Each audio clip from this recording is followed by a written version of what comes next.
La province de Lomami poursuit sa marche vers la mise en œuvre effective de la couverture santé universelle, ceci en sigle.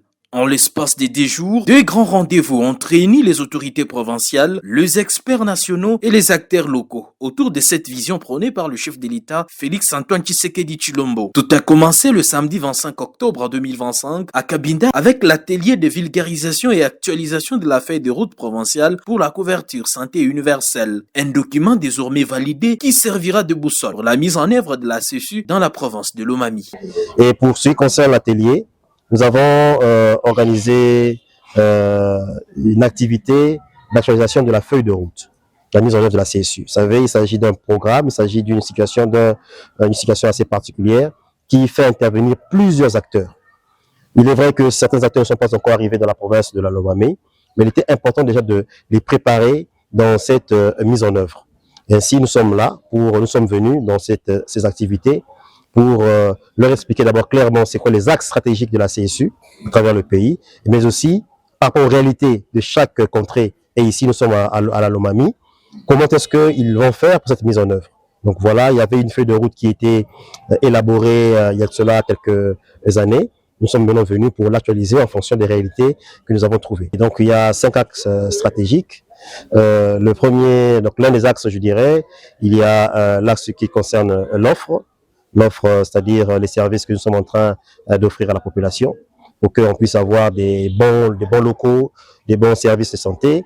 Il y a un axe qui concerne la demande pour assurer le paiement des prestataires. Il y a un axe qui concerne la gouvernance. Comme vous savez, nous avons ici, le chef de l'État a installé, il y a de cela quelques mois déjà, les comités provinciaux de la CSU. Et c'est dans le cadre de la gouvernance, qui est l'un des axes que nous avons traités, comment est-ce qu'ils vont fonctionner, comment est-ce qu'ils vont agir pour permettre à ce que la CSU soit implémentée. Il y a un axe concernant toujours la gouvernance, mais dans l'aspect digitalisation, puisque nous avons besoin de digitaliser le système, de numériser, et cela permettra une bonne gestion.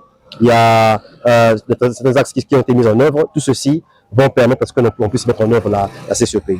Président de la cérémonie, le gouverneur de Provence, Maître Huron Valkalombo Moussoko, a salué l'engagement collectif des acteurs de la santé et remercié le président de la République, Félix Tshisekedi, pour avoir fait de la CSU une priorité nationale. Permettez-moi à cet instant solennel de rendre un hommage appuyé à son Excellence, Monsieur le Président de la République, chef de l'État, véritable héros vivant de la couverture santé universelle, politique publique majeure dont il est le porteur inspiré et le défenseur acharné. Deuxième session de la conférence de gouverneurs, je veux dire, tenue à Kolwezi, a d'ailleurs consacré cette priorité nationale et nous nous engageons ici à Lomami à traduire cette vision présidentielle dans les faits sur l'ensemble de notre territoire provincial.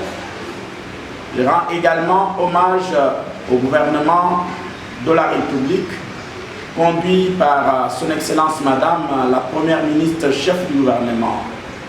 Je cite Judith Soumino Atuluka pour les efforts constants déployés afin de doter notre pays d'un système de santé résilient, équitable et solidaire. La cérémonie a connu la participation d'une délégation du Conseil national de la couverture santé universelle, du ministère provincial de la santé, de membres du comité de sécurité ainsi que de la société civile. Le lendemain, la salle La Richard a de nouveau servi de cadre à un atelier de sensibilisation sur la couverture santé universelle. Cette fois, les échanges ont réuni les acteurs des secteurs formels et informels, les organisations de la société civile, la police nationale congolaise et plusieurs responsables locaux. Les discussions ont permis d'identifier les défis majeurs à Lomami, notamment l'accessibilité des soins et la couverture de populations vulnérables. Des recommandations concrètes ont été formulées pour renforcer la mobilisation autour de cette politique nationale. C'est juste vous remercier pour pouvoir répondre à notre invitation, bien qu'aujourd'hui c'était un dimanche. Nous avons vu de quoi vous avez présenté l'amour envers notre population qui est la vôtre. Donc, tous les responsables ici présents, je vous remercie. Je remercie également la délégation qui est devant nous, qui est venue nous sensibiliser pour un programme que nous avons longtemps entendu parler et nous avons longtemps espéré. Et aujourd'hui, ils sont devant nous. En moins d'une semaine, la Lomami a ainsi franchi des étapes clés dans la mise en œuvre de la couverture santé universelle, la validation de sa feuille de route actualisée et la sensibilisation des acteurs locaux, des avancées qui traduisent la détermination du gouvernement à faire de la santé pour tous une réalité.